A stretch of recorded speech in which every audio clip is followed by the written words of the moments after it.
Good morning, everybody. Oh, let me get that to do the thing. There we go. Just about ready to get kicked off. But first of all, let's go through the formalities. I am TanktheElder. You have found Magic and Mayhem. I am here building an Imperial Star Destroyer in Minecraft, doing so primarily in survival, because I'm insane, and that's okay. I know this of myself, and well, I'm willing to admit that it is the truth. So. Come with me today. I'm not 100% sure what I'm going to launch into just yet. But yeah, so let's go ahead and start sharing our screen. I am TanktheElder, by the way. I always manage to forget to do that portion of it. So, alright, let's start sharing so you guys can see the stuff that you're actually here for. This big bad boy. Now, as I have said recently, I do want to go ahead, just to give myself a way to look back at things that we've done. I do want to copy those maps before I go ahead and actually update anything for having so much more of the structure added into the Star Destroyer, and in assistance of achieving that, what we're gonna go ahead and do now, I'm gonna go downstairs, way downstairs, which I have not done a whole lot of recently.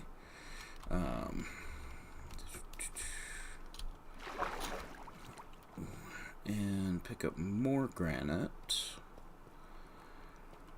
because I need to be close enough to my sugar cane that they go ahead and keep growing.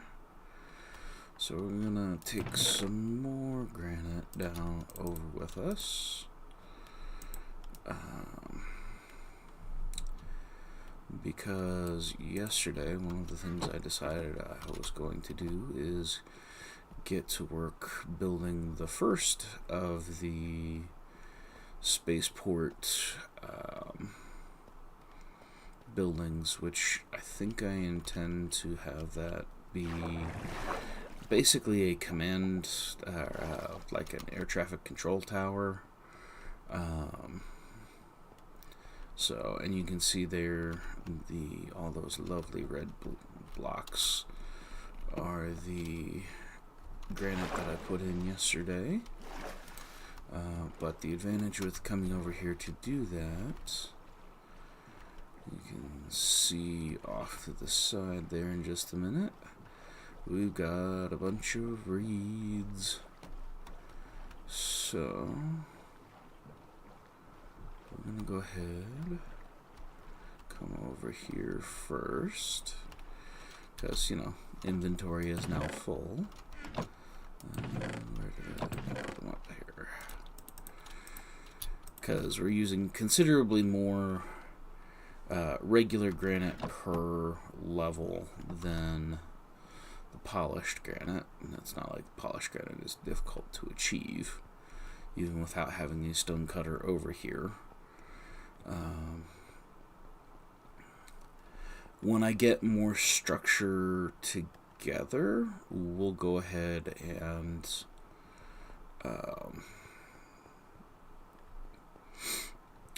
start getting worried about using the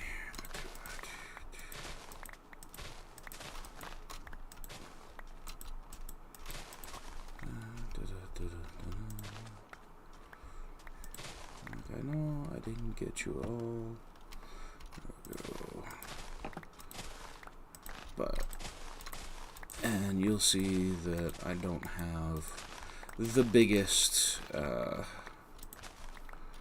sugarcane farm, and that's because right now maps are really the only thing I'm using sugarcane for. And that you don't need that much at that point. If anything, because I'm trying to get to the point where I have maps, what I really ought to do is go back and increase the efficiency of my iron farm, because iron is something that is a big deal when it comes to this kind of thing. So we're going to go put the sugarcane in the box, pick up some granite, and keep working, because I'd like to be able to get a lot done on this. We may work on, so that low ridge there is the line that kind of stretches across this, I guess it would technically be an isthmus, because it is fully connected to a larger landmass, and same thing over there. So if you want to find out interesting things about me, isthmus is a word I am more familiar with, for all that I am currently mispronouncing it poorly, or pronouncing it quite poorly, because when I was in elementary school, I was in the geography bee, and I was sailing along quite well for my then lack of geography knowledge, just based on the fact that I had read a lot. I've always kind of been a reader. It's just something that my family, when I was growing up, we didn't really spend a whole lot of time watching TV. We, in fact, didn't get a functional TV or VCR into the house until I was in 6th grade, and then it was only a TV VCR combination dealio. So this is gonna be a little bit of ouch, but it's okay. Built to take it. I am tough, very tough. Considering the fact that I carry around many kilos of solid rock.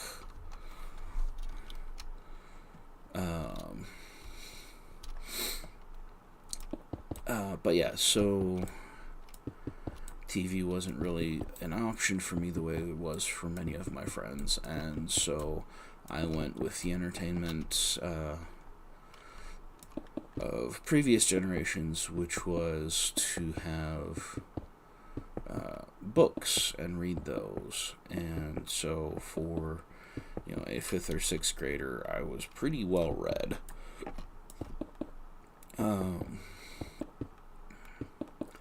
And so in 5th and 6th grade, when we had the geography bees, both years I did quite well. I find it kind of funny that the first year, when I was in 5th grade, the thing that held me back was the Taj Mahal, because I'd never been exposed to it as a landmark. Like, it had not come up in anything that I had engaged with at that point. And that ended up being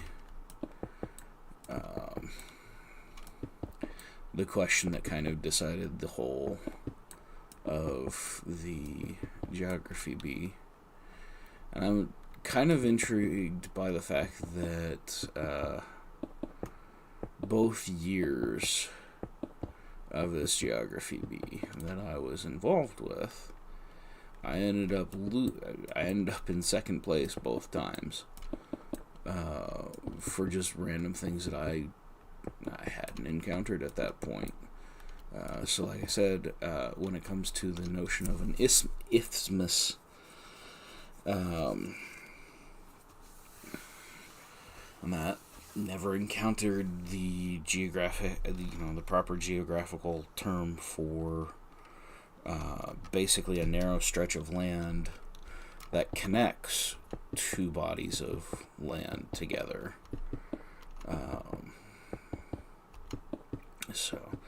And essentially the big thing to remember between a peninsula or an isthmus is that the peninsula has water basically on three sides.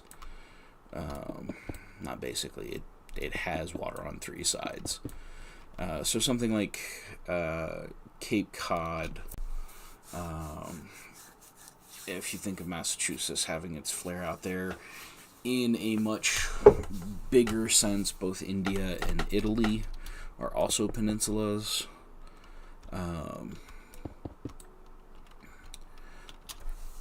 Same way with the Iberian Peninsula, which is, of course, Spain and Portugal.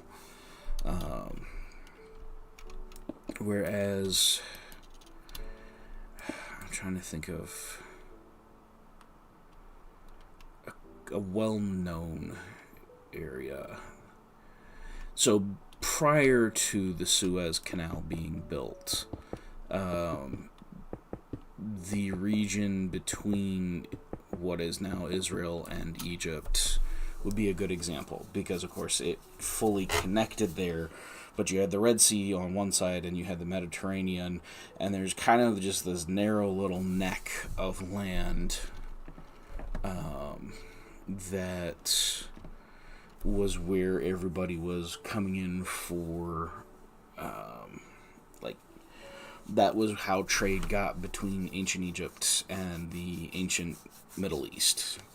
Really up until the British came in, colonized it, and decided, you know what, screw it, we are building a canal so that we can connect in a much shorter way between the Mediterranean and the Indian Ocean.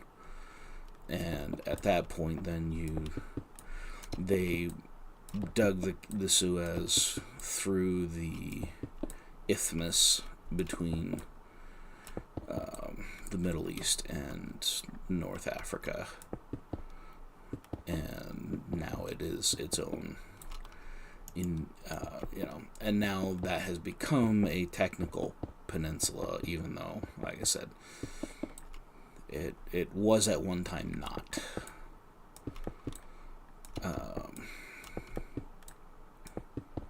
Would probably be a good one. And again,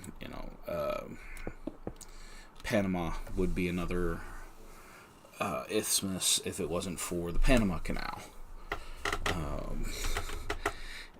And given humanity's desire to trade items across large distances using ships, because even today shipping is still the most efficient way to send goods and to send goods long distances.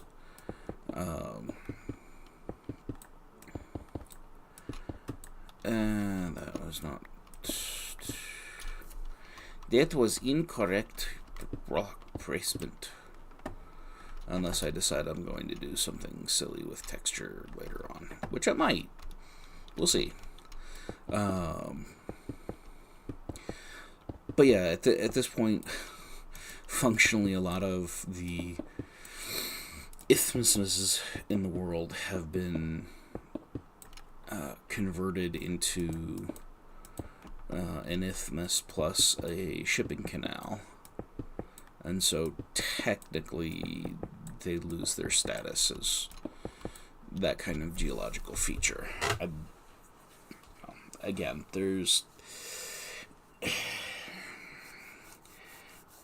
we can talk about whether that's a good thing, bad thing, neutral thing. It's just kind of interesting. But alright, I think we're gonna leave that there.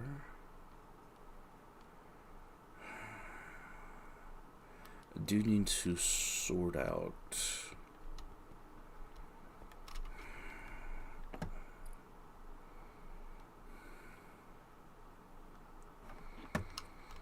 think we might put an interior entrance actually on the side away from the Star Destroyer. So let's go ahead. We are going to make this now a free-floating situation. Because I actually don't want...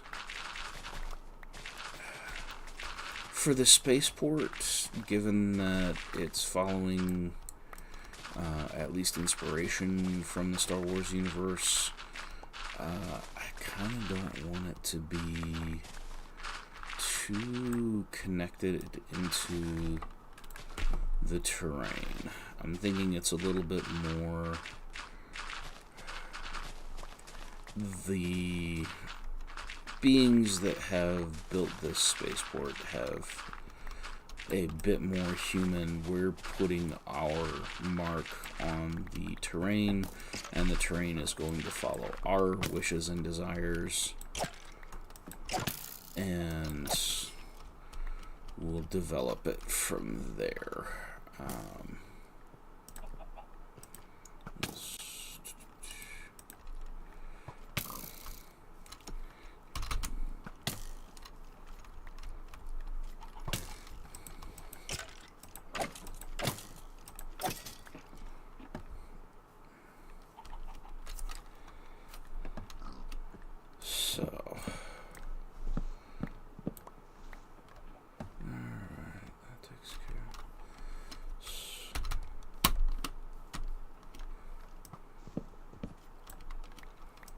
Let's try and get that. Despawning.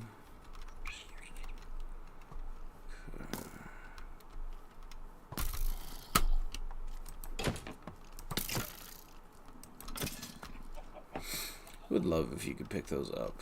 Like, I don't... That has been one of the things for so long in Minecraft, it's just kind of accepted. But I don't feel like it makes any kind of actual sense. Because arrows are not bullets.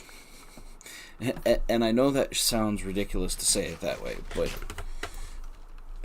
the notion, especially because they do let you pick up your own arrows, it's just kind of silly that they're like, no, we don't. You can't pick up these things at the skeletons who shot at you.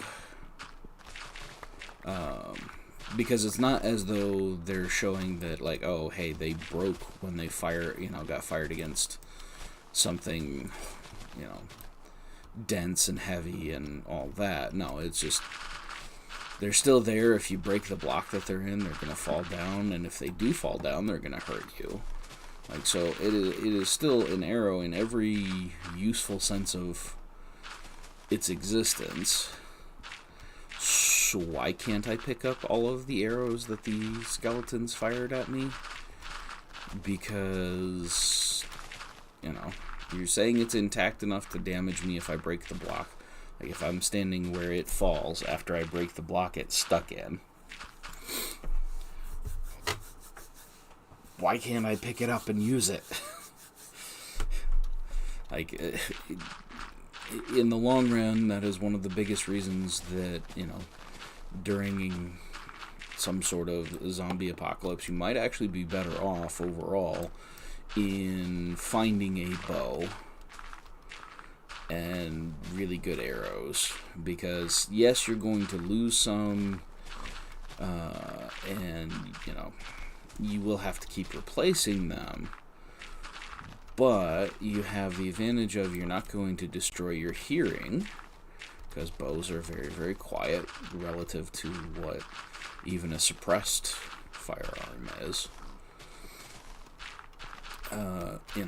It takes a lot more practice to be really good with a bow. But, when you're talking about zombies, unless we're talking a scenario where we've got the fast movers, you've got time. As long as you can control your fear reflex and just go, okay, this is what I gotta do. yeah, you'd still get the most of the effect of using a firearm on a zombie if you were using a bow.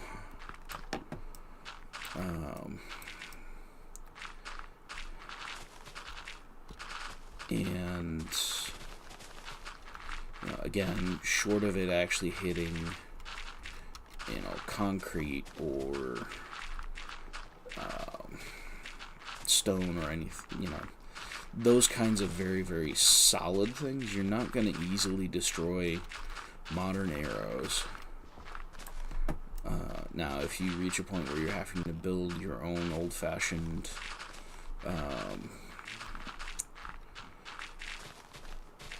wood and feather arrows to provide for yourself, you might reach a point where statistically you end up losing more of your arrows per use than if you're using carbon fiber arrows, modern arrows.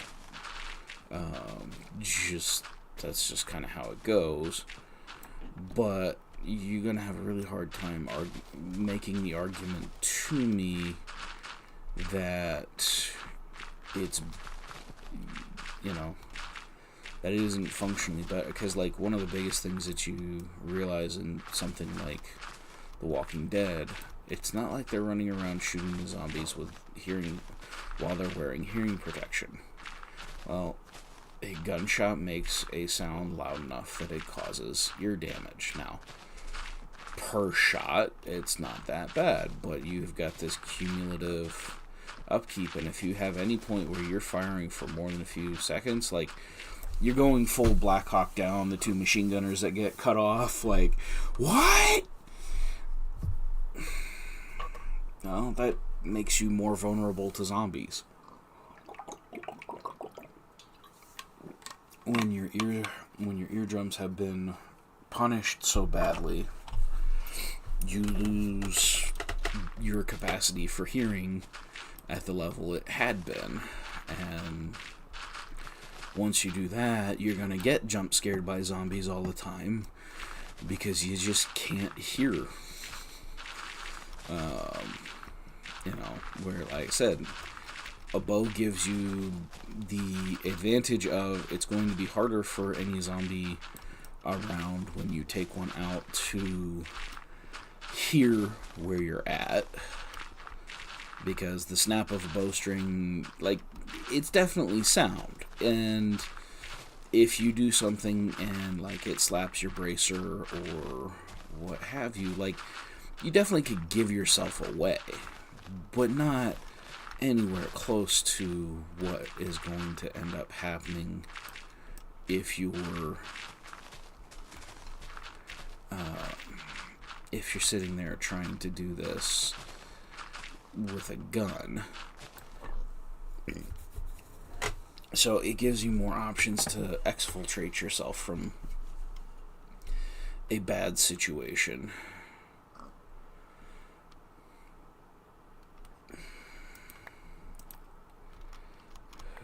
So, but yeah, I still maintain that that's one of the better things to concern yourself with when if we're talking any of the kind of represented notions of what a zombie apocalypse would be.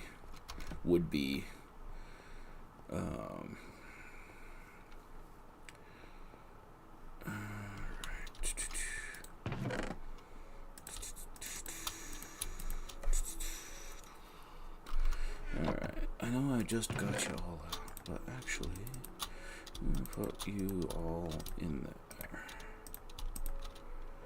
Okay.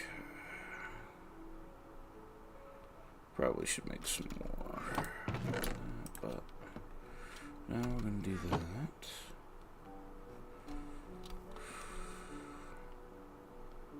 Cobble or stone. Cobble or stone. Cobble or stone. I think let's do stones. So that means I do need you in the number 1 slot. Also ends up meaning that when I find ore, I just smack it. So, if you're wondering there, the reason for having the sandstone where it is right now is to leave myself in a rough identification of where to not have buildings encroach past, unless they are a very specific kind of building into the spaceport area. Because I don't want to have too many concerns with, like, one of the things that I'm concerned about, for all that it will never be a thing in Minecraft, your Starship engine is going to produce waste emissions of some kind. And that's where one of the things that I intend to build are deflectors, heat shields, something along those lines, to put behind and probably just barely covering the those main engines, because it's not the kind of thing, like, this spaceport may be big enough to accept a Star Destroyer landing, but most times the notion of a spaceship the size of a Star Destroyer landing on your planet, like, this thing is 1.5 kilometers long, or at least it's supposed to be. Mine is not, because there's not enough room in a Minecraft world to actually put a true full-sized Imperial Star Destroyer into a Minecraft world. But again, that's a massive ship, and, like, even as it is, it's almost 1 kilometer long. It's 900 blocks long. And since it's been established that each block is a meter in, it's a cubic meter, well, if you do the math, 1 kilometer is 1,000 meters, and 900 meters is very, very, very, very close to a full kilometer. And yes, for those of you who are surprised, I am an American who grew up learning the metric system, enough of it that while I don't use it in most of the activities that I do, I'm still competent enough to use it. At least some of it. Mostly the distance. There's other things like I understand how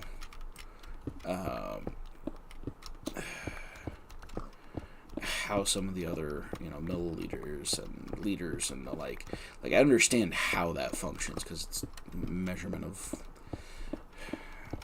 somewhere between mass and volume, depending on what you're measuring and how you're measuring it for that. But yeah, I paid attention enough to know how it all works, but I don't have as good a grasp on how that all comes together the way that I do imperial measurements, just because for all that I was taught metric, I don't use it as much. It's in fact something that with the company that I built stuff that goes to space, they kind of make a point in trying to have as much of it as possible done in imperial, I don't know how much of that is because they consider that to be a good way of preserving state secrets, or at least internal secrets, corporate doctrine, that kind of thing. I just know that we use like inches and feet and all that. However, rather than doing fractional inch marking, they did use tenths and hundredths of an inch, because it does give you a more regular way of functioning with a ruler or a scale. So, there is that. But yeah, I have spent a lot of time running inches and the various other things, and I'm very, very comfortable knowing about how far I'm going. If we're talking inches, feet, yards, what have you, miles. So,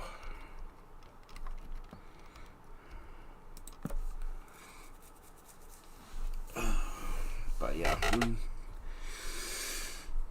that's an interesting subject in and of itself.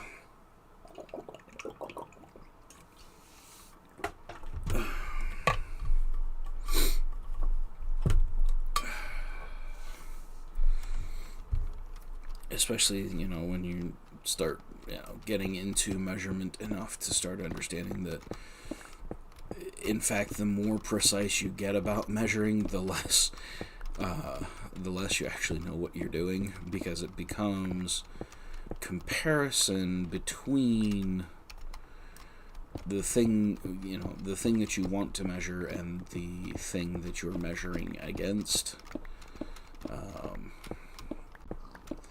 And so, especially the more precise that we're getting, like if you're getting down into nanometers or, sub-hundredths of an inch, what you're really doing there, scales are only as useful and accurate as the fidelity of the mark making. Because whether you're talking imperial or metric measurements, if you look at the scale that you're using to measure it, there's width to the millimeter, there's width to the half-inch mark, whatever. So what's the most accurate part of that? Like, where is the half-inch really at? Where is that millimeter mark truly sitting? And you really just have to start, the more precise you're trying to be in measuring a thing, the more you find out that it's really just, we're comparing things of more or less known I'm trying to think how to say it. If you're looking at a half inch, you're looking at something where we know somewhere within here is where you land on the halfway between 0 inches and 1 inch on this scale. But again, it depends on how well that scale has been marked to determine, okay, if I make my cut here, how accurately am I doing that? And then that's even adding in, then you get to add in the fun of going, oh, right, I'm cutting this, which means that I'm now taking something that is not of massive width itself and using that to separate material. Well, okay, now you have to take it, in the case of, cutting a 2x4 or, some other form of building stud, you have to take into account the fact that your saw blade is a certain width, which it's going to remove all of the material that is in its way in what it, that's where you get this thing called kerf. It's that extra material that the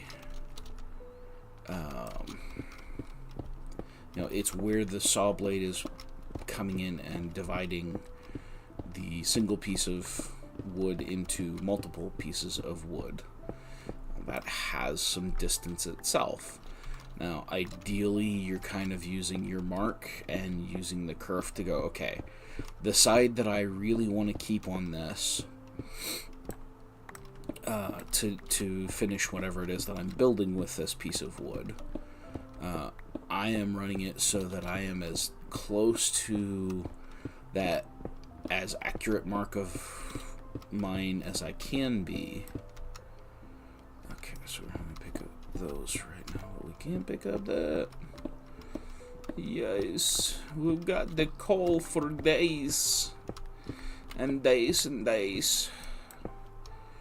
Alright, so let's go ahead and drop it. Candela. Ta-da.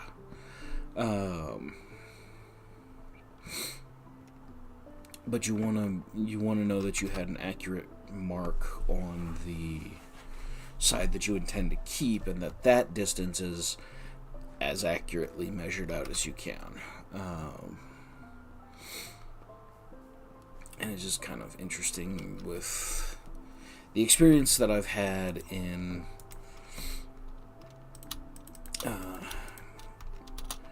building for the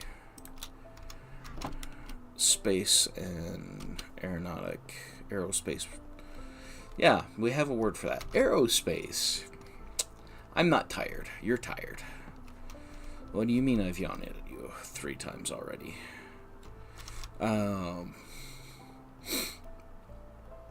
But yes, the notion of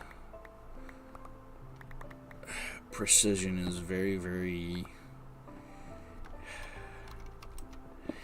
dependent on the use that you're making of it. Because like I said, it's comparing things to other things, and this is where there are some things that you can sit back and marvel that people can actually figure this shit out. One of my favorite ones is go to Adam Savage's Tested here on YouTube. Go to their review of the Apple charging cords, and because they do a CT scan of what's happening in there. If you want like they're kind of making the case of like, this is why Apple products cost what they cost. There is markup because Apple is its own brand and they do charge for their name.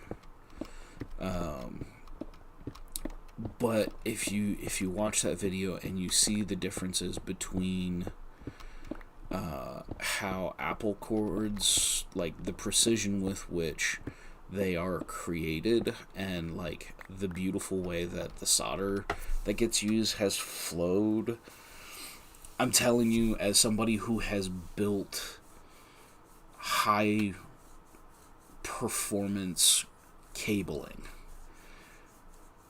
stuff that's going to end up on the moon, stuff that's going to be in satellites orbiting the world, and currently some stuff that will probably get hooked up to some missiles to make sure the missiles can go and stop other missiles. Like I haven't built anything for planes, but or helicopters and that. But yeah, I've dabbled in a good chunk of aerospace and building cabling for them. And when you see how cleanly they do all of their stuff, it's incredible that they took the time to create their cords that well. Because they have them built in such a way. Like, we build as good as we can, because once you fire something off into space, you're not going up to repair anything. It just ain't gonna happen. Like we don't have AAA for satellites.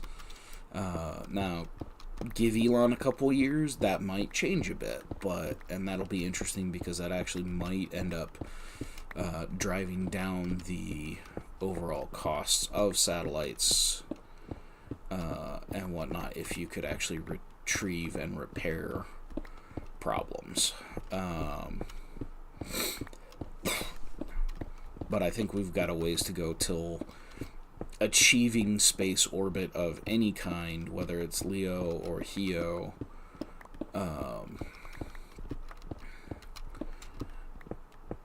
So low Earth orbit or high Earth orbit, or MEO, medium or Earth orbit. Like, it's going to take us a while to reach a point where space travel is cheap enough to actually be worth going up, capturing the satellite again, and repairing damage on it. Basically, I think we're a good long way from the notion of space cowboys being a viable financial solution for things like the GPS satellites and that kind of thing. I mean, because you even see, for all that they don't really go into it in the movie, like, the whole reason they're sending the old guys up, beyond the fact that, we need the drama, and that, like, it's you kind of get the sense this is a major adventure, and it is, because achieving orbital stability is still something that we struggle to do efficiently. But all that to say, that's the reason why the cables and so on that I helped build were built with so much attention to, this thing is going to have to work right the first time, every time. So when it comes to high reliability cables, like, to see Apple building at a level that is both more minute, because of course they're like, I'm building plugs that are sometimes that big around for carrying the various signals for these satellites, because you're talking about most satellites are the size of a city bus or bigger. Not in every case, but the vast majority of modern satellites are usually headed to that size or so, just to cover all of the different systems that the satellite needs to successfully complete its expected life, service life. So to see a company taking the kind of time that Apple is to get the soldering right, to get to the point where they've actually calculated out how long the strands, or like how long the cable actually has to be to survive the twists that give it structure and stability, even though you kind of end up playing a game between, okay, how much structure can I give this sucker versus how much can I flex this around, because, you know, somebody's going to take it and they're going to, you know, stick it in the wall, and they're going to want to have it wrap around this or that or the other. That way it's out of the way of their children, who are going to pick this up and bend it and play with it and do all kinds of things. That is one of the places where I sit there and go, okay, Apple's really not, like, you're paying some for the Apple name, but if you look at the difference in, like I said, if you go and watch the video where they're cat scanning the Apple cord versus charging cords versus, like, the $3 Amazon cord, like, even if you don't actually know what you're looking at in terms of the soldering and the components and all of this, it's not going to be hard to see the difference between the two, the quality of workmanship between the cheap cords and the Apple cord.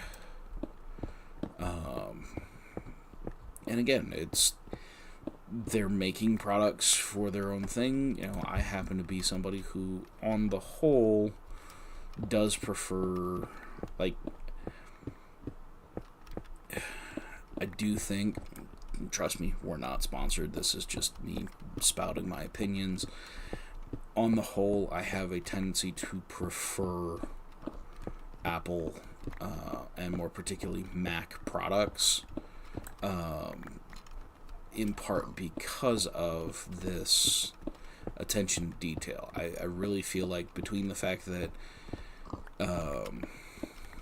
there still really aren't that many, like, system viruses for Apple, because they built their system differently.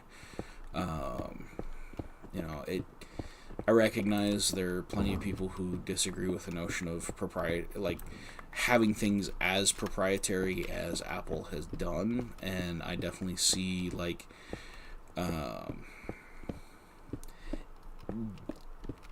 because they do so much with proprietary stuff, there are certain technological advances that they've actually kind of have held technology back because they do the proprietary thing. I can't say one way or another if it's a good thing or a bad thing. Keeping control of your manufacturing process so that you know that any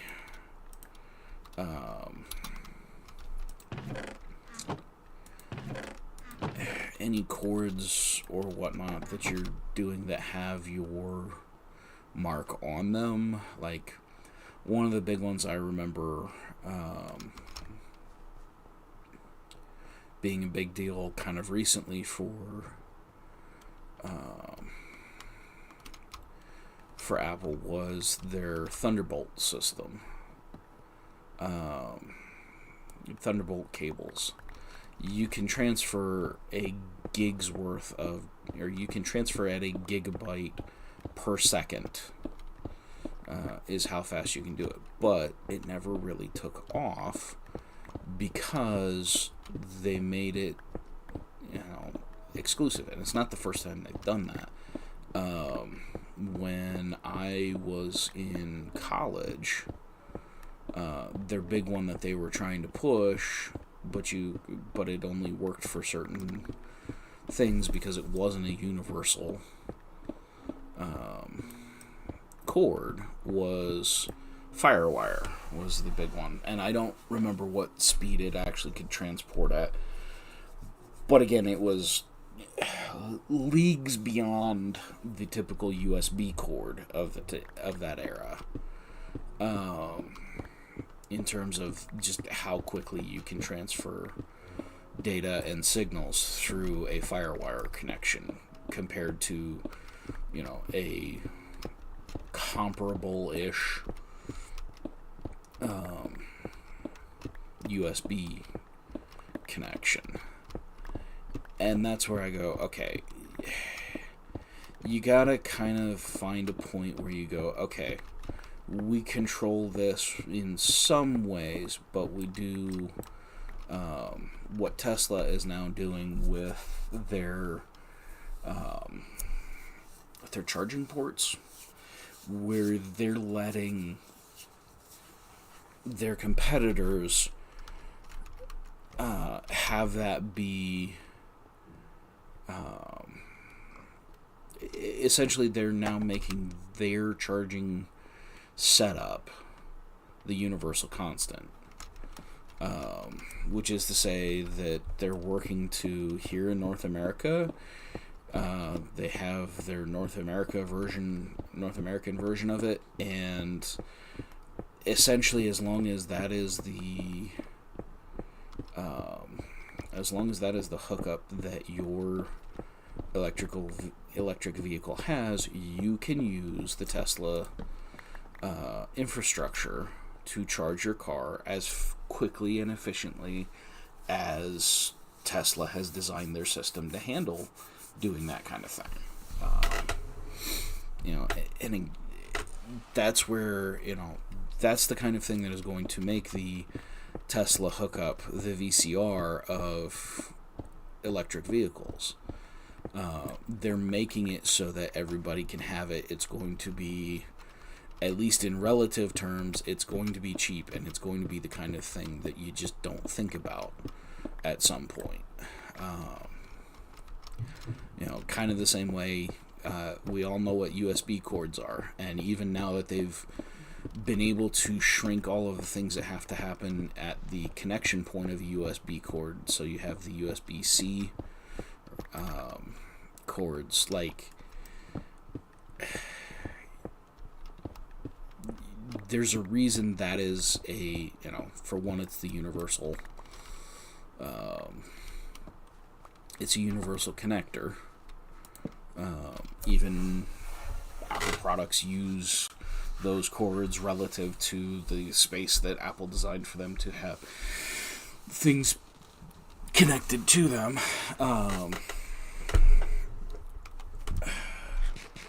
That, I think, has been one of the big things that has set things back. And I understand it, because, you look at the variance in reliability and manufacture for your average PC component. Like, it's ridiculous sometimes how drastically different your quality standards are for it. And, Apple from the get-go was pretty much like, no, we're going to keep as tight a control over these things as we can, so that we can guarantee we have a high quality product. And the one thing even most detractors for Apple know is when it says it's going to do a thing, it does the thing. And there's definitely a very good place for that to be a part of how you're building out your company and all of that. The part where it gets trickier is, okay, like I said, when Thunderbolt was initially released and the old FireWire stuff, the problem is if you keep such a tight control on it, nobody's going to adopt it. I have a feeling, had they loosened their grip enough that it became just as easy to pick up a FireWire cable, I do think there's a chance that they'd have taken the market, and instead of USB, really have FireWire stuff, which is now getting upgraded to, the Thunderbolt gig capacity, gig per second capacity cabling. But that wasn't the route that they went, and so now they're kind of having to do this backpedal to, we have to work with the universal stuff because everybody's getting sick of, all of our proprietary things. And, again, a company has to figure out where they want to hold that balance, and I think in some ways it has been a huge strength for Apple over the years to have that kind of quality control over their manufacture, like all of the stuff that they've made. By the same token, I do think because they've been so focused on that, they missed an opportunity to go, okay, let's push, like, we've got really good technology, but if nobody's using it, is it really that good?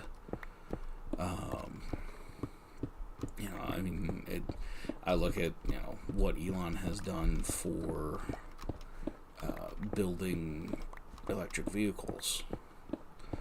He's finding that balance between let's build these, but the technology itself, in terms of being able to use battery power to power an electric motor to move a certain massive vehicle safely down the road, has been something that's been available for quite some time.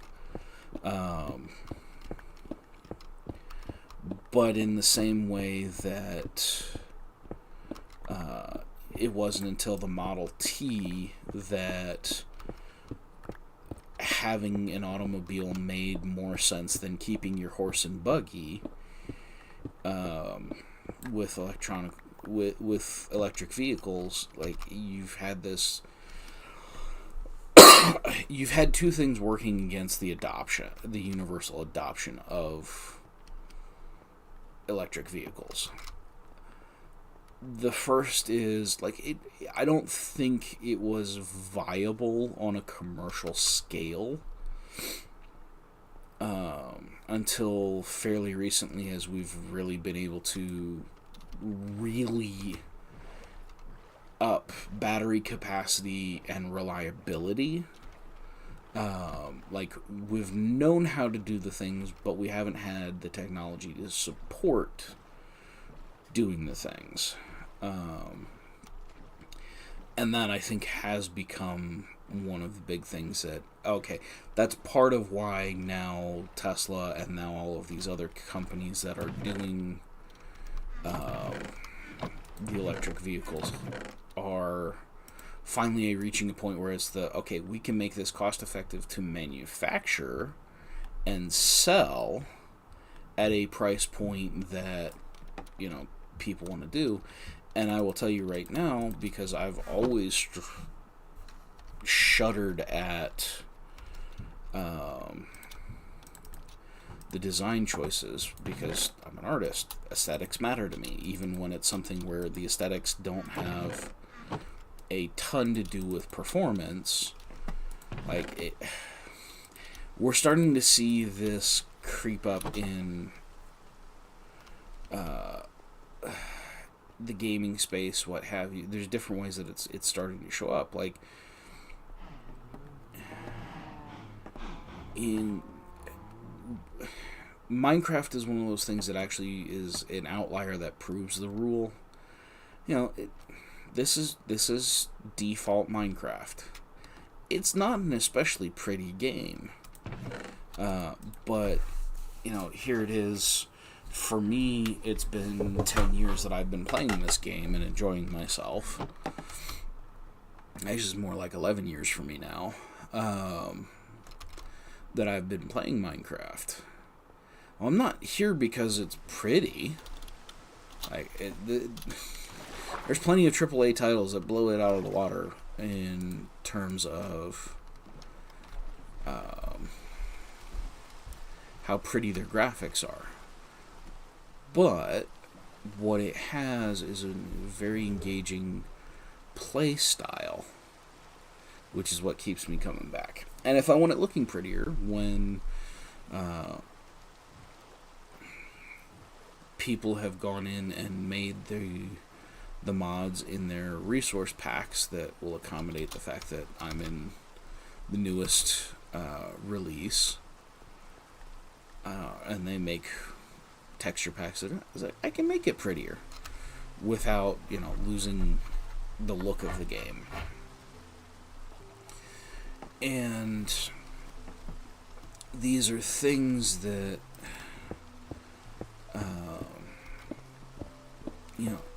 aesthetics really do end up coming into play when it comes to vehicles. And I think one of the big codes that Tesla cracked, in not only in their once they cracked the technology, they also went ahead and built something that looks like a nice, sporty but reliable sedan. Like, you look at it and you go, okay, especially if you do the coupe or the coupe, if you intend it to be, more true to the French, but even there, it's sporty enough that, it appeals to the guys who like their high performance cars, what have you. They figured out how to build it at build and then sell at a price point that a good chunk of middle America was capable of affording, at least on paper.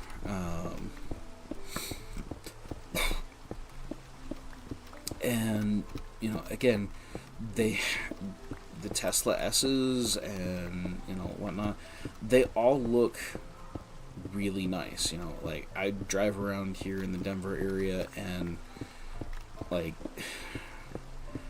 I'd say probably at least 1 in 10. It might be growing a little bit more so for all of the blue hairs that are, upset because, Elon decided to use his brain and decided he didn't like certain things.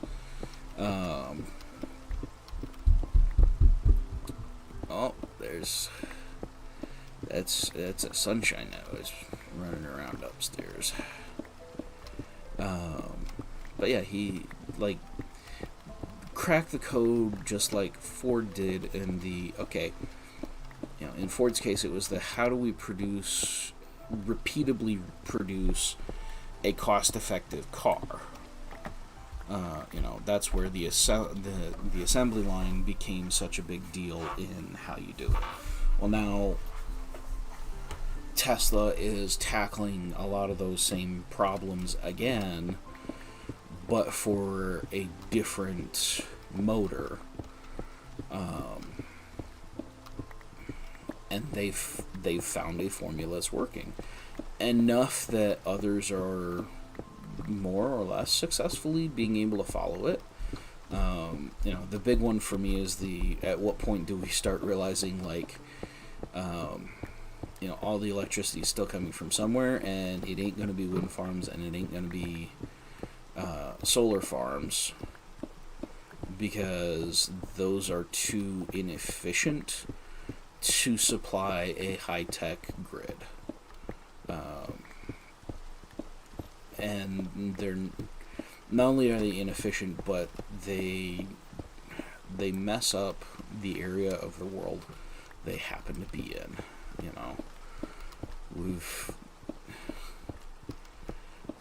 We've been seeing, and for all that it hasn't really been reported, the attempts to build a wind farm out on the sea has caused untold devastation to very important parts of our ocean when the turbines blow apart, because it's a man-made structure. It's gonna destroy itself at some point. That is one thing that I don't think we give ourselves enough credit for, is we don't, our best stuff usually comes when we decide we're going to build with a material that's already pretty resistant to the world. You know, the reason that we still have the pyramids is that they are made primarily of stone. And the stone that they're made of, at least with what remains like in Giza, is stone that weathers the conditions of a desert quite well.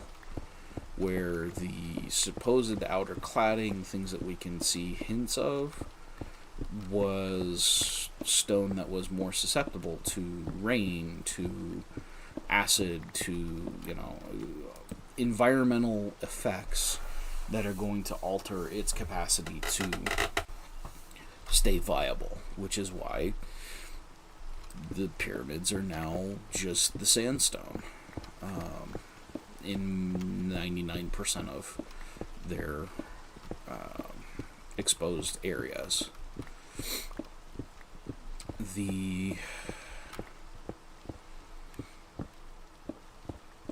But you look at like modern structures, and for all that materials we might use aren't going to go anywhere for a while, because they're not biodegradable. The earth wasn't really meant to process them back into itself, because that's the thing about something like stone. Like, as it wears away, you're just putting all of the elements that were used to create that stone back into the environment. So as it wears away and gets returned to the environment, hey, guess what? Now there's other things in the environment for the world, to get used in various processes that make this planet a life-giving planet.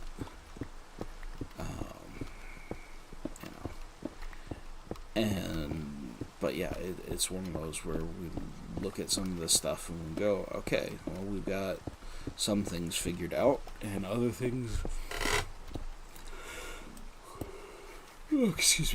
other things we sit there and go, this is a little silly.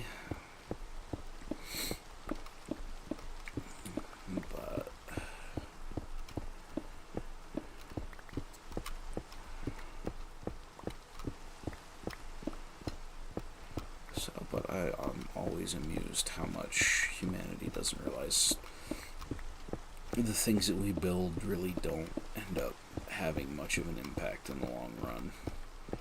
Not on our planet. Excuse me.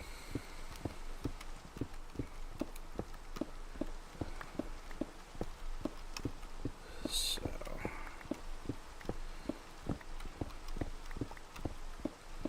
but yeah, I think it's going to be,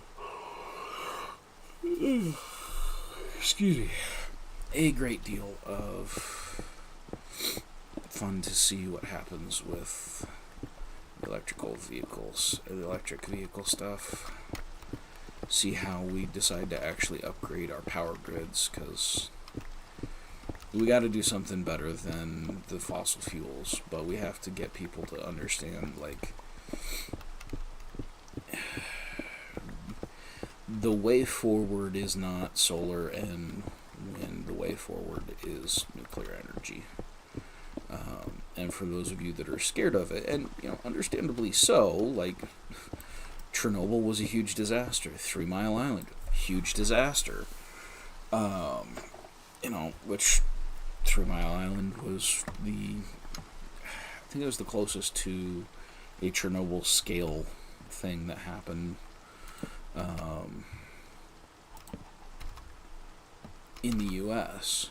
Now, if I recall what little I do know of it correctly, 3 Mile Island never became, like, it had a meltdown, it has things, it's not especially cleaned up, but the disaster that it had was never this full-on meltdown that Chernobyl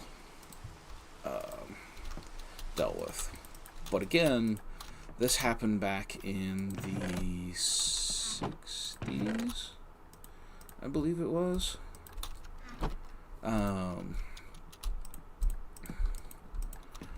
And since then, we've been building a lot of nuclear reactors, and at this point, we have large. Bobby, is that you? Yeah, you want to come in and say hi to Daddy? Do you need something? Yeah. What's up? What's up? I got you. Come here. You're my buddy boy. What you looking for? Oopsie. Yeah? Did you sleep well? Did you have a good sleep? Does Daddy have a car on his head now? Yeah. Does Daddy have a car on his head now? Let's look at the computer. Yep, Daddy's playing on the computer. Daddy's streaming. Yeah. Can you wave? Can you wave at yourself? Yep. There's your cars. Okay. Can you go see what Mommy's up to? Daddy's still streaming. So I'm gonna keep doing this for a bit. Okay? So can you go out there and play with your cars out there? Turn the lights on.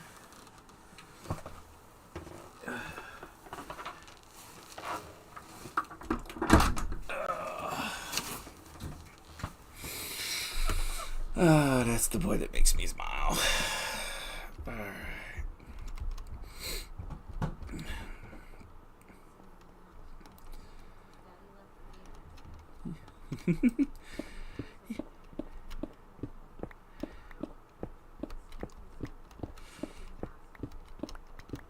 So, but yeah,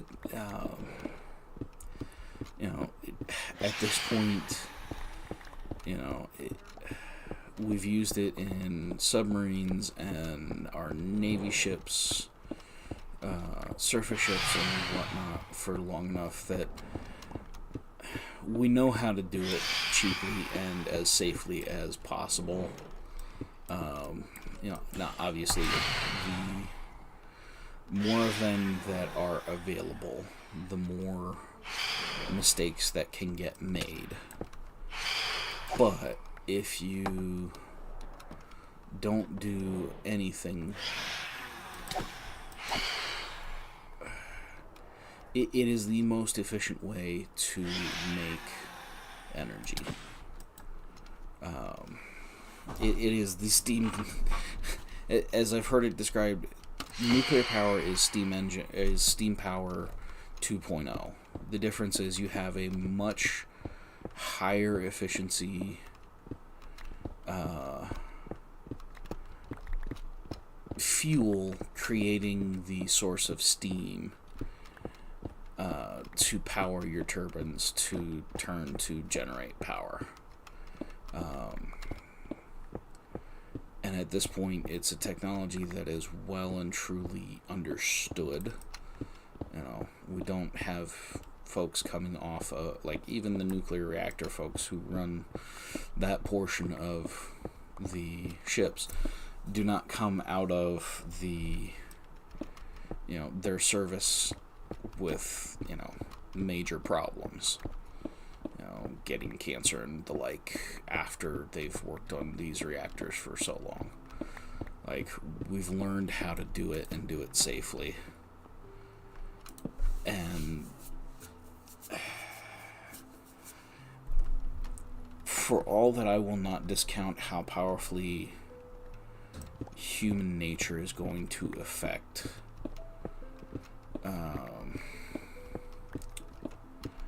how the world actually embraces this. If ever you wanted to bring as much of the world to a place where they're not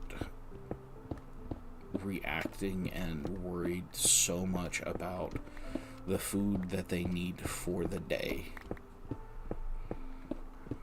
if fully developed industrial and beyond countries put themselves on nuclear power, and we turn to places like India and most of Africa and end up selling them the necessary means to utilize fossil fuel power, you're going to improve the life of the poorest person in the world 100-fold just by eliminating the concerns they're going to have over, cooking food over dung fires or wood fires, which are still killing millions of people. And if you want to tell me that's better and that's why we need to have solar farms, which, I look around and I go, you cannot possibly be pro-Earth and pro-humanity and think that those are anything remotely good for humanity and the Earth. You can't. You cannot believe that the human race is of any value. The strip mining to get the rare earth metals to build the various components for solar panels are just devastating. Like, did we not already learn strip mines are a horrible, horrible thing to do to the environment? Doesn't matter what you're after. If that's how you're procuring resources, you're destroying this planet. And I don't care how good your intentions are, that's not a good thing. And then consider the fact that, particularly in the case of a solar farm, you're taking what is most likely to be arable land in most parts of the world and turning it into something useless. They often get hot enough that they sear out even the grass around them because of, they're so focused on the way that they use the sun just means that they become these just massive heat. It's basically like putting setting a cast iron skillet out in the sun in Arizona. Like that is the kind of effect that a solar farm has on the ground that it's built on. And you cannot tell me that burning out and destroying down almost to a microbial state the ground just so that we have, a nice inefficient means of collecting theoretically infinite power is ever going to be worth the trade-off of killing off all of the animal and plant life in that same area. You guys are going to just burst into flames, so smack again. Yeah, go away.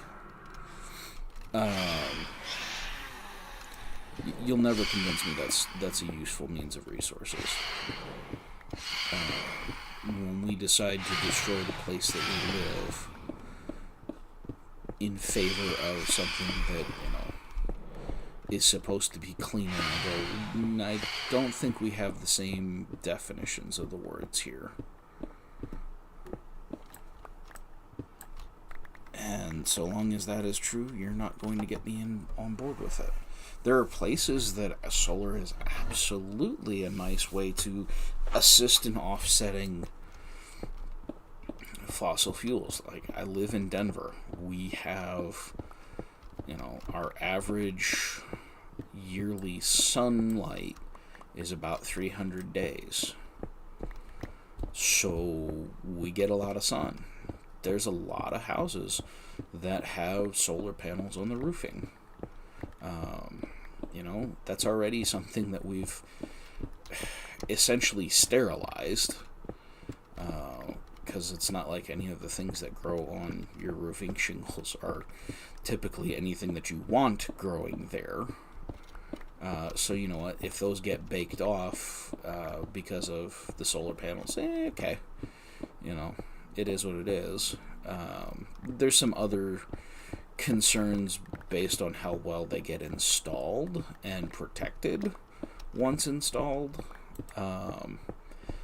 as to whether that's actually a good thing for the house or not. But it's at least someplace that we've already decided, okay, this isn't an area that's needed for production of food. This is not an area that is needed for, you know, habitat for, you know, even so much as songbirds, you know, that kind of thing. This is already a portion of the world that we said we're going to go ahead and sterilize for our own use, as best we can. So the impact that you have is kind of, it's more negated by the fact that we don't expect too much to be living on a roof. So if you have, you know,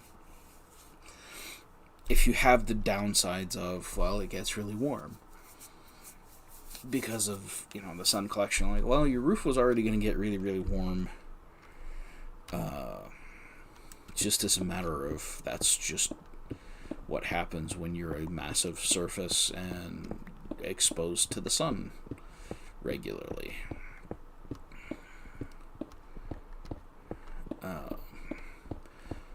You know, again, you know, and then turning to wind, like, I fully think that there are good ways to use wind energy. You know, like, the oldest one I can think of, even though it was more of a mechanical situation, was the windmills that, you know, farmers in Middle America used for a good long while to power their wells. Like I said, I believe in most cases those are more of a mechanical, like, it was literally the turbine was turning the crankshaft that moved the well motor to draw water up.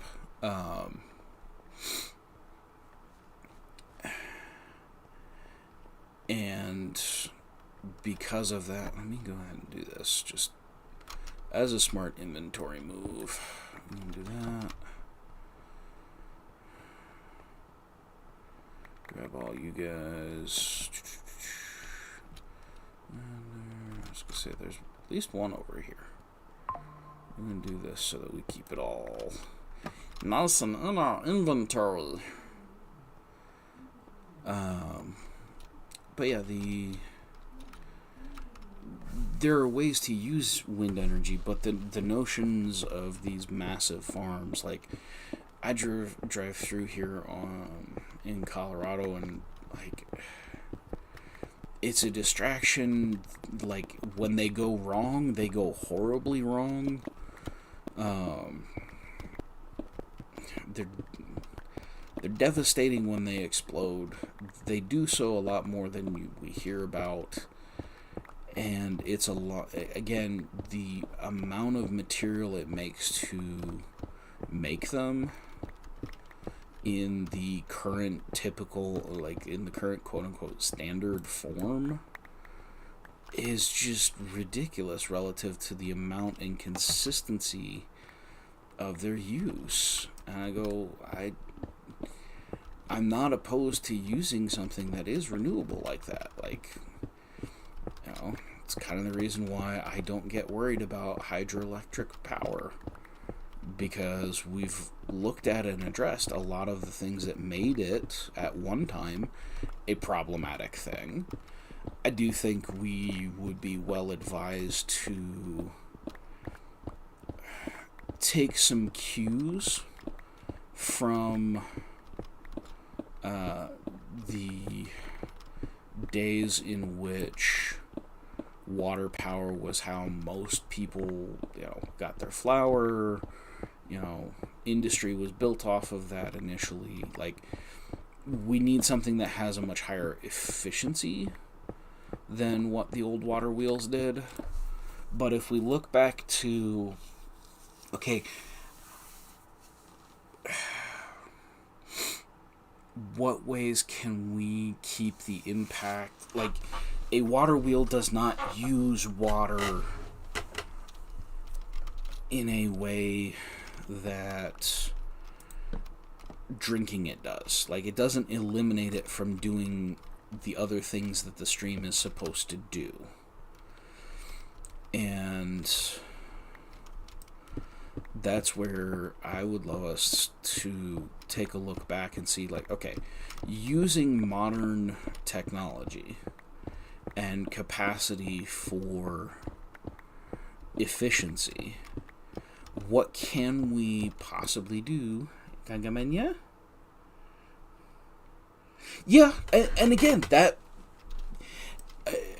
it's one of those where I still say that the biggest way that we can improve the power grid is to go nuclear for the majority of our power generation.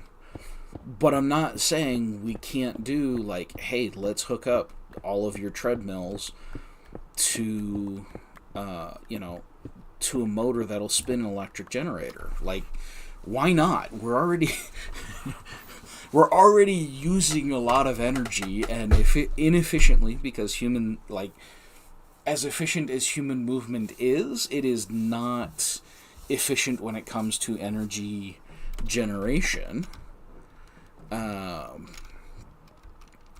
But at the same time, like, if you're already going to be, have people in doing things, like, we're starting to find those, the powered sidewalks and things like that in Japan, and, hey, if we can do that at an efficient rate, sure, let's throw that in there. Honestly, Alora, if one of the things that I want to look into when we get our property, one of the things that I really am going to look into is going, okay, what kind of windmills are out there? Especially something that's not the giant broad-bladed fan variety of it. And find the places where we can go, hey, let's go throw a couple of turbines up here, and guess what? As long as we've got wind, we've got at least some power to, even if it is something where we turn that into mechanical power as opposed to electric power, I said at that point, like, maybe we're using that because, it's windy, and hey, we can run our generator off of that, and it's more because we have a kinetic structure between them, kind of like the old windmills powered the wells and the pumps and the like. But yeah, I absolutely have no problem doing that. It's going to be finding out how to do what's actually out there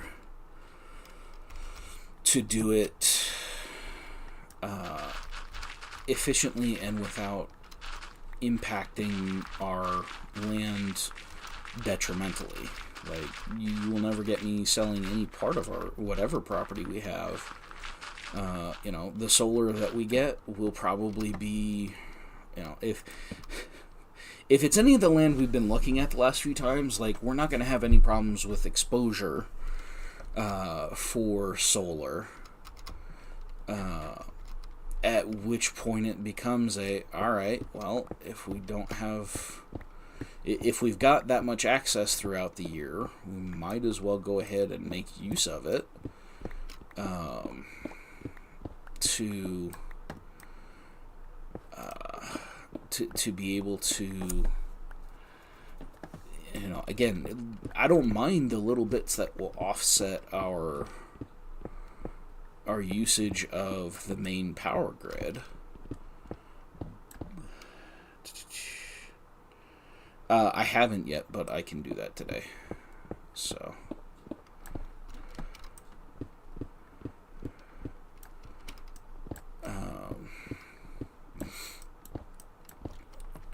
Though I probably should get going if that's what I'm doing. But yeah,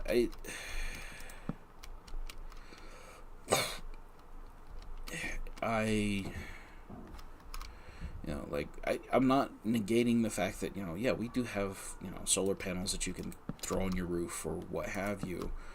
I don't think you'll. It's highly unlikely that I would be convinced to do a solar farm as they often.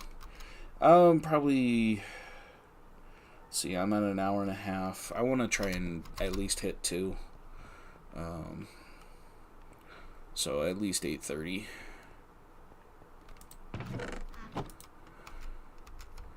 So I probably still have time to get it over there ahead of collection. But yeah, there's just there are ways that we can use the resources that we have better. I think the big struggle and the big way that energy gets talked about so much is there's got to be one magic bullet for it, and that's just not how the world works.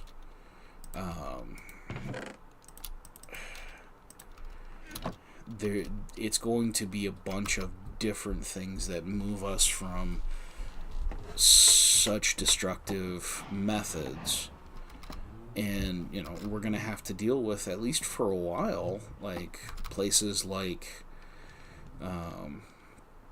India and Africa, poorer parts of Polynesia and Asia, all having less efficient means of producing power. But I think if you actually stop and pay attention, you realize, like, if we can go nuclear with the reliability capacity that we do on Navy ships, one of the things that we're going to find is actually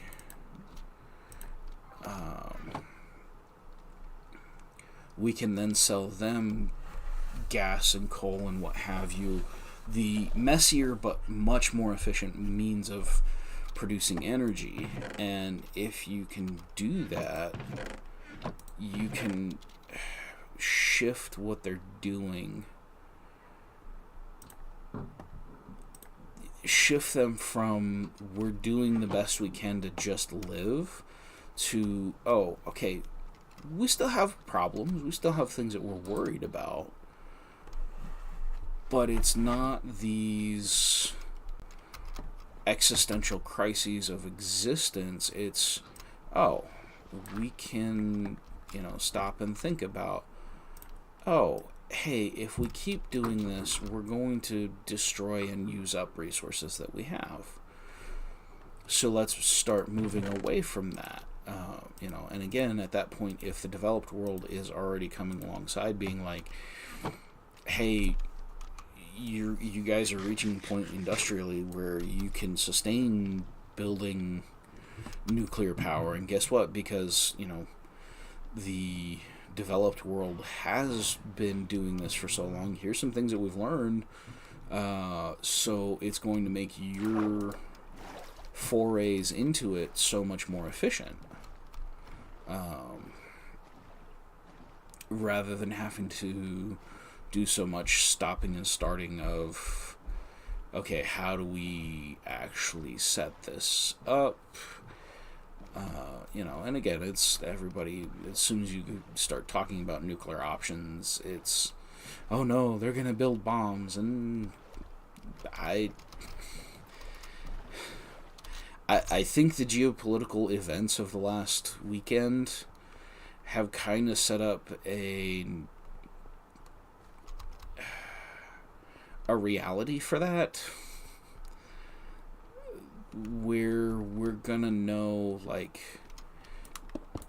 is it possible you get another state that behaves with such belligerence towards its neighbors? Most likely. At a certain point, people start wanting to have a considerable say in what happens in their lives. And I don't think that's a bad thing for them to have. Where's your leader buddy? I only have 13 arrows. Where'd he go? Huh? Where's your leader buddy at there, guys?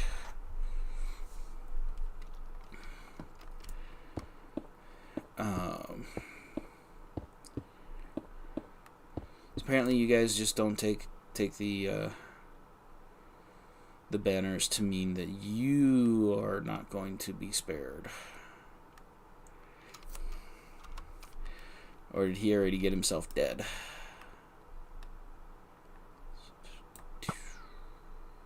That's about what I thought.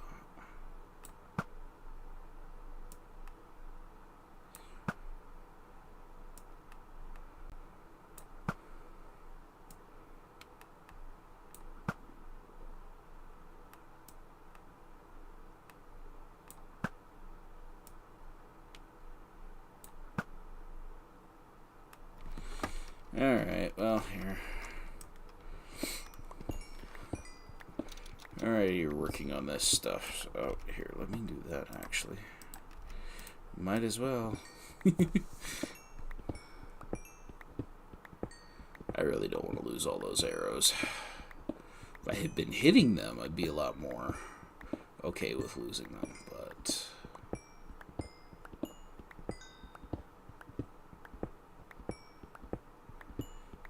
yeah, that's the one problem with coal. It just doesn't add a whole lot of XP at one go.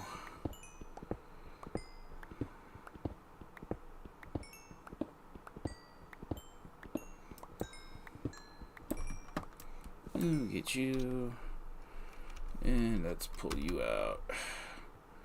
Come over here, we're gonna get you fools.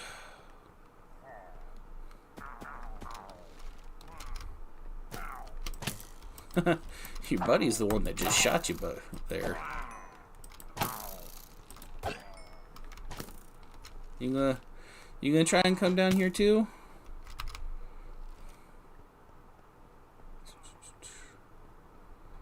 I'm just trying to figure out where your banner buddy went.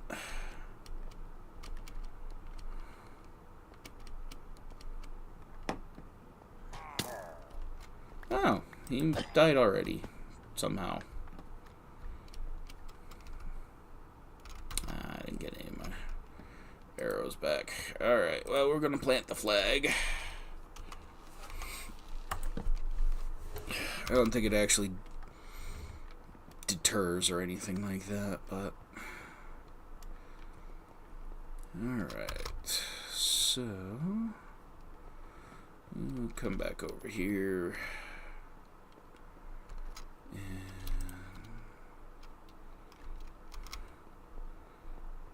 we're gonna work out. We're gonna do this as the lowest layer. That way, I am healing up the pickaxe. That's the last thing I do.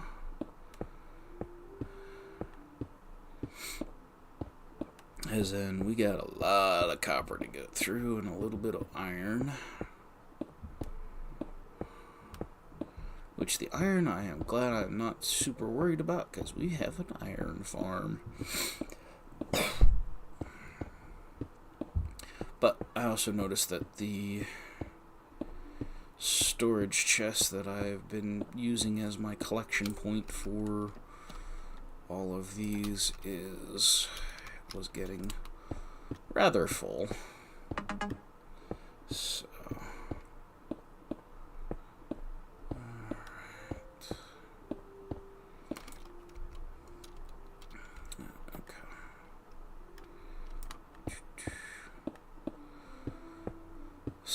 yeah, you can see there where I will come back at some point and do a better job sculpting this in, and it won't be as much of a hard line between things.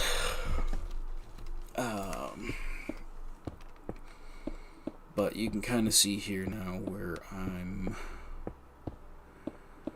attempting to move the natural generation back a ways and then start to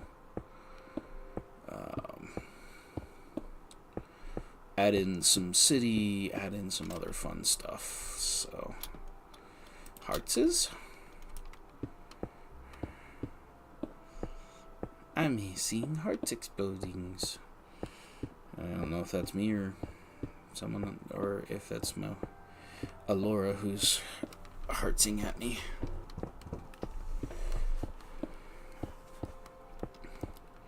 Let's try not falling off this, because it's going to be a really funny, long, hard splat. The sort of thing, I don't want to kill myself. But at this point, this one would be kind of funny if I did it here and now. So, we're getting up there.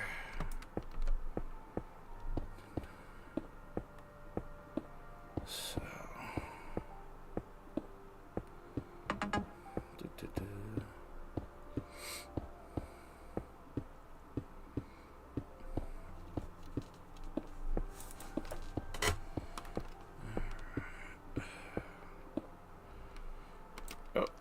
we are at build height, so show me the money. Okay, that's just crazy watching that come through. It's 8, 16, 36, 40. Okay, I was an art major, not a math major, but when numbers start doing that kind of thing, you're doing something weird.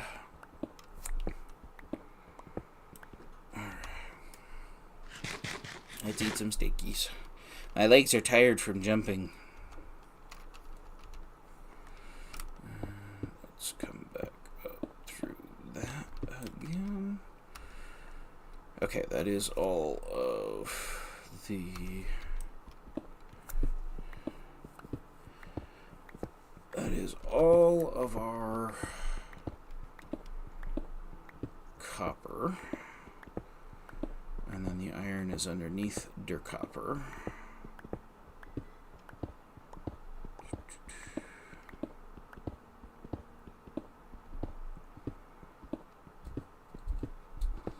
Am I really... Yeah, my inventory is really that full already. Alright, well, we're going to have to do some tricky tricks. That's okay. Knew I was getting a lot, so...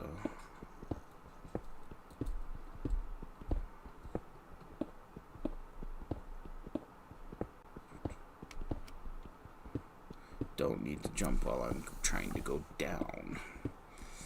Silly me.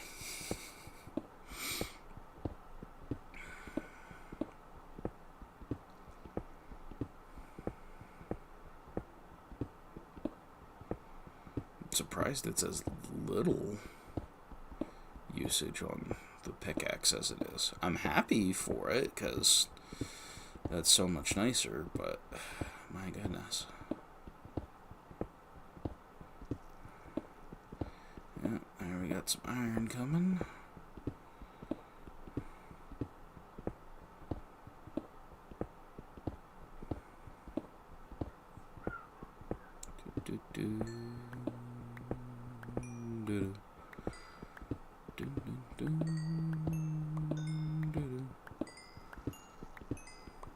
Now we get to that weird part where the pickaxe is healing itself as it's being used, which is just a silly, silly thing.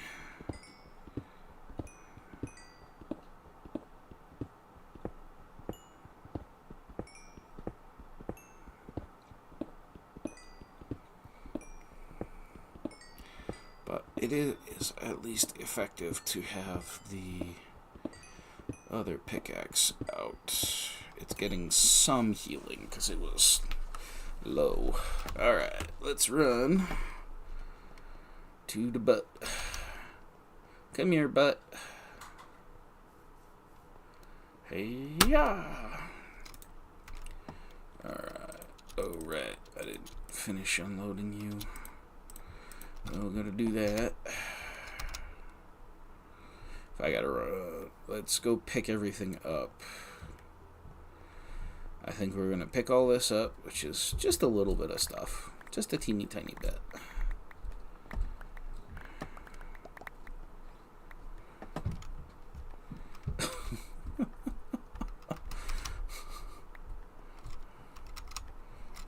Iron. Oh my goodness gracious. I think I already filled the boat. I think I'm gonna have to drop some of this. No, not quite. Okay. Let's throw some of you. Let's throw the rest of you in there. So we can go finish picking up what's it's laying on the ground. I really thought I had more space in my inventory than I apparently did. Okay, well. C'est la vie. We got it all, though. And now we will take it back to the beautiful Star Destroyer. Yes.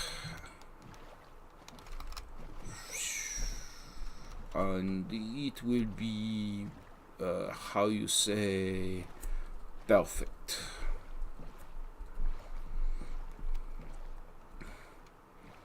Which, if that is how you are having to go about it, I don't think you understand how much we borrow French.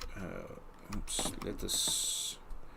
let's go ahead and fill our inventory. Is that way? And take it upstairs. Yeah, and now we will go into a different kind of accent. The sort of accent that was feared all over Europe because we were very too friendly with too many people. Too many of the wrong kinds of people that year.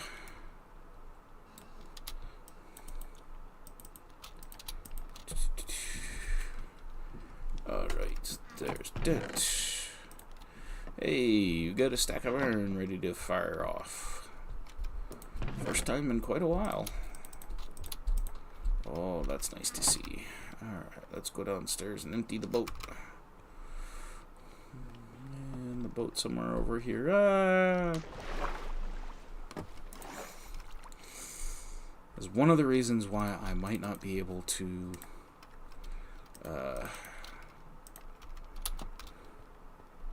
get rid of all of the water and all of the ways to fall out of the ship into the water. Because it's just too fun. Alright.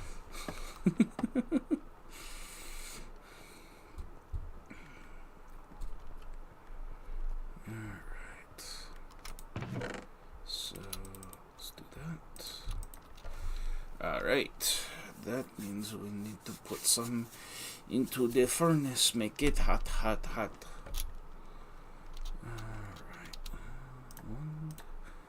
So that is 4, 5, 6, 7, 8, 9, 10, 11. Don't have space for that much. That's okay. Boom, boom. Boom, boom. Boom. Boom, boom. We take up, take you and you, and you and you. Alright. See, that's how you heal up a pickaxe right there.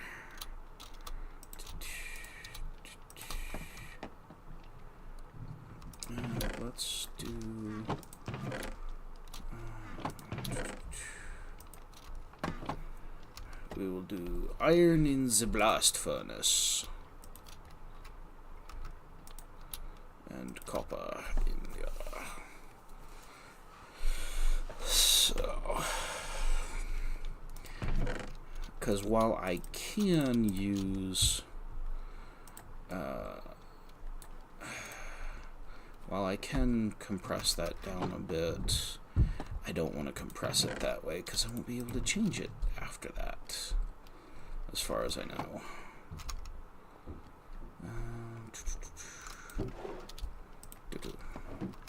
Hey, at least those stack. Okay. Now let's go get the rest of the stone. Whoa! That I should have gotten before, but I forgot about because I was so busy picking up. So let's see. That is the andesite. There's room here. Okay. Let's go back.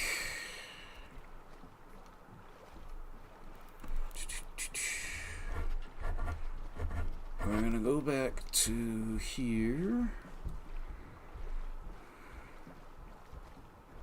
And we'll get the coal all done up. And then I think that'll end up being where I call it for the day. We'll put the coal away and just be done. Go about doing the things that are needful for my life.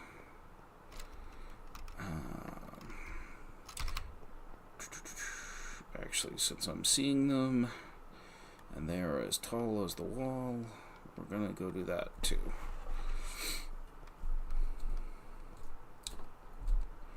Okay, so not 100% done, but we're getting real close. Really, really close.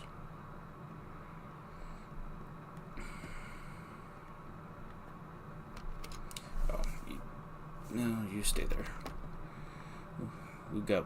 We're doing more coal, so you'll get healed up again. I can use you to get more stone.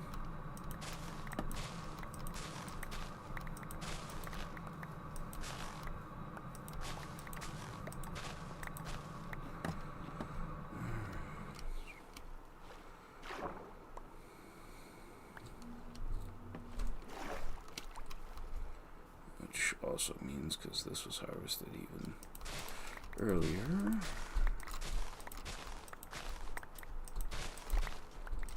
get all this so we can make a bunch of paper.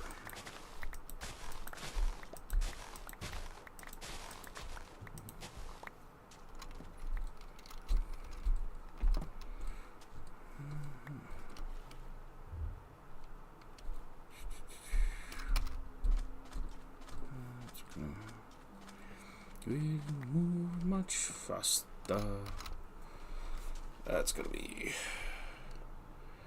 That'll be some good paper. Oh goodness. Running just takes it out of your legs. Which surprises nobody except for somebody who hasn't run and is over the age of like 13. You know, where you can no longer just run because you enjoy the feel of your body moving, but you have to be exercising. You can't not be exercising if you're going to run at that point. Alright. Controversial statements, I know. But it's just part of my philosophies of life.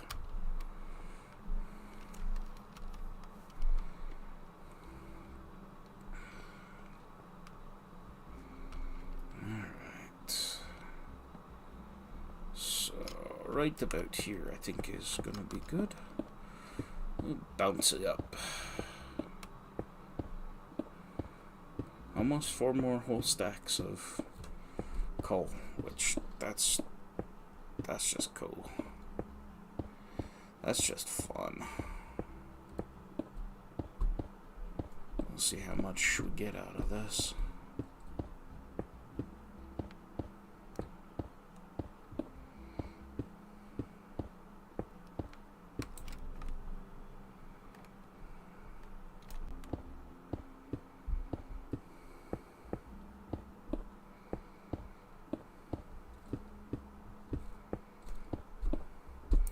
one thing I've always enjoyed doing in Minecraft. Just seeing how things look as you get higher and higher.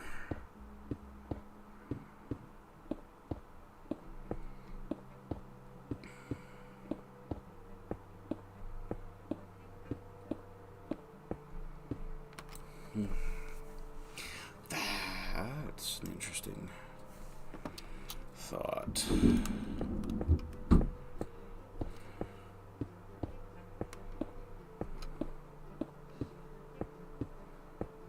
No, there's the wither bloom.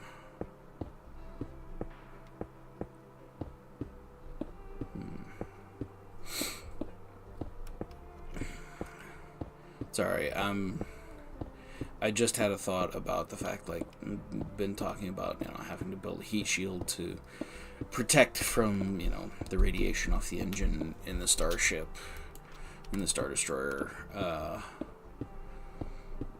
for when they kick the engines on, that kind of thing. And I'm just trying to figure out, I thought of something that might be interesting would be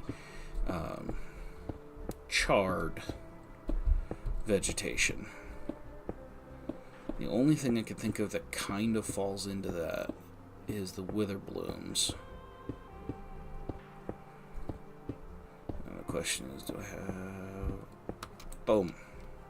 I got enough. Alright. Show me the money. Money, money, money. See, like, that doesn't feel like any kind of weird exponential growth. The way the copper was doing as it was coming into my inventory as I was doing this.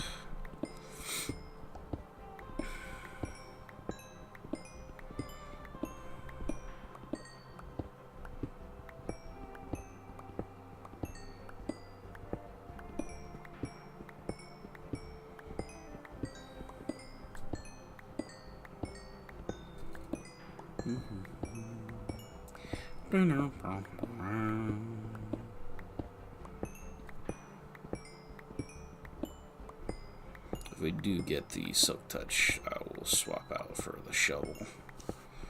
But I don't think, since it's just coal that I have, I don't think I'm going to get enough XP to like get through all of this.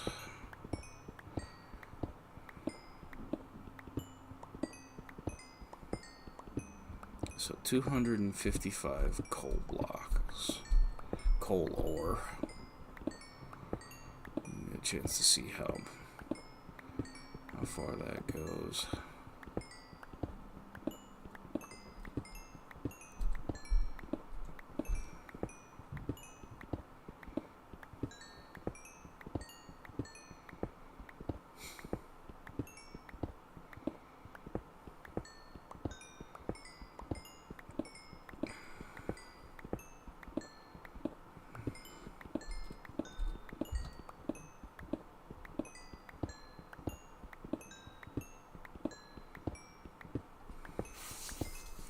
Oh, I might get it healed. Mended. There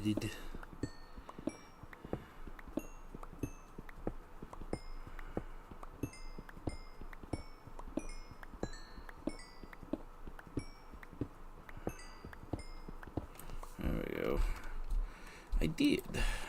Oops. You stay there. You come out. Yeah, let's go ahead. It has the most left. I won't get a whole lot of it mended, but that's okay.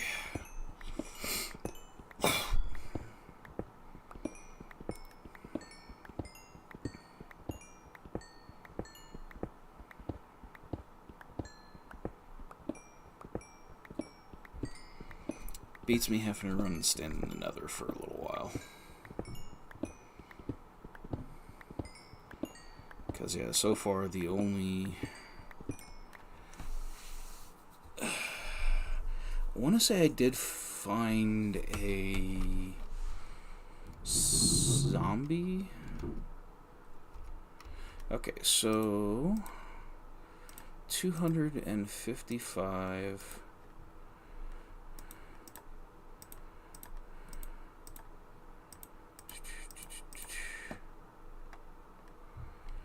Okay, so 256, 512 plus 67. So 9, carry the 6. Or 9. So 579 coal from 255 coal ore. This is a pretty good return on investment, if I do say so myself. Which I just did, so presumably I do say so myself. Alright, but yeah, let's go ahead. Oh, we've got the space for it. Fortunately, I don't think I have to actually get out of the boat to reach it. Let's grab you guys, because that was kind of my whole premise for today. Was work over there to get more of the sugar cane so that I can make maps. And then speaking of maps, we're gonna pull in here, run over to the iron farm, pull everything out of the chests. Oh, we got one about to slide down, and crash.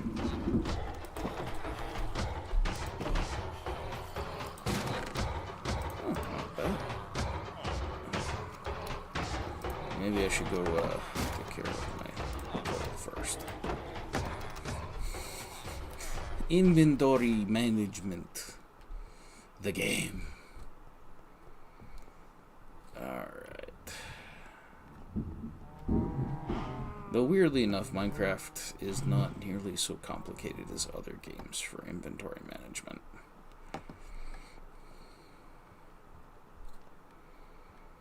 Alright. So, let's come over here. I want to keep the iron just because I like keeping track of how much I've gotten out. Well, here, let's put you in. And then we're going to do this, and that, and that, and make 3 stacks of paper.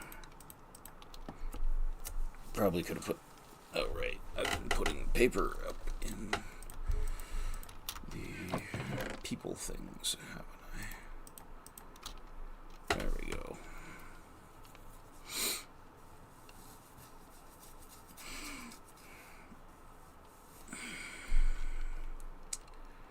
Alright, so we got all that.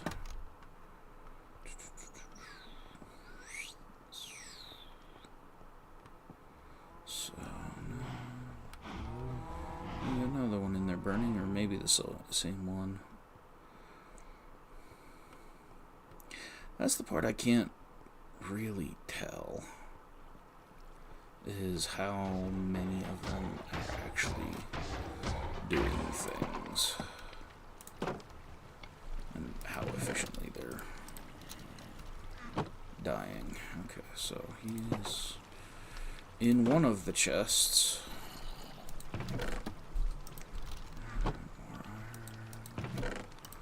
There we go. There's a good bit of iron. Almost 4 stacks for between yesterday and today. That's pretty good.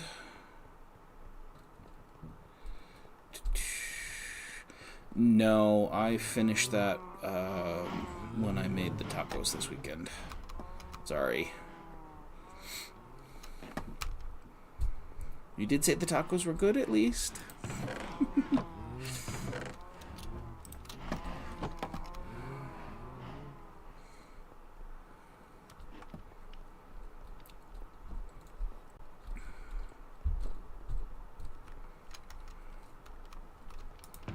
Alright, so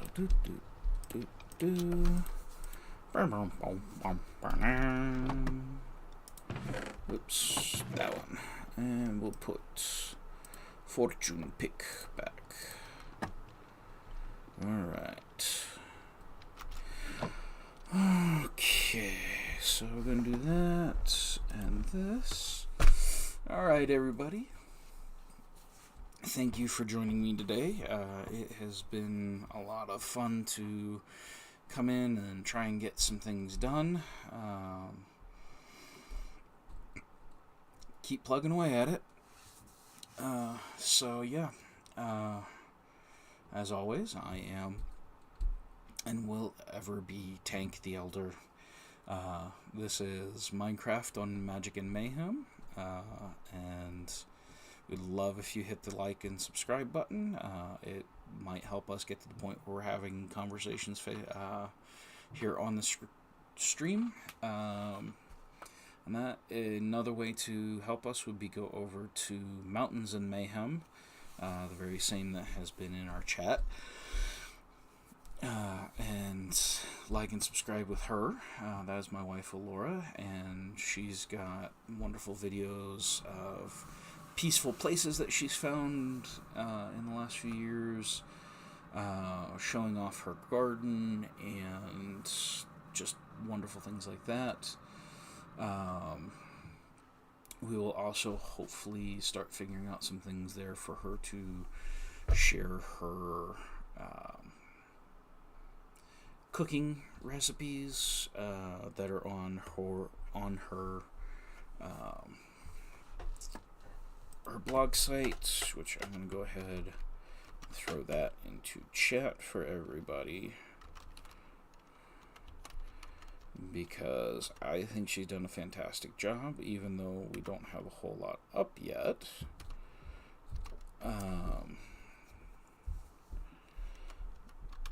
It's still a way that you can help support us and give us a chance to continue bringing content and parts of our lives for everybody else to share with us. So thank you for stopping by.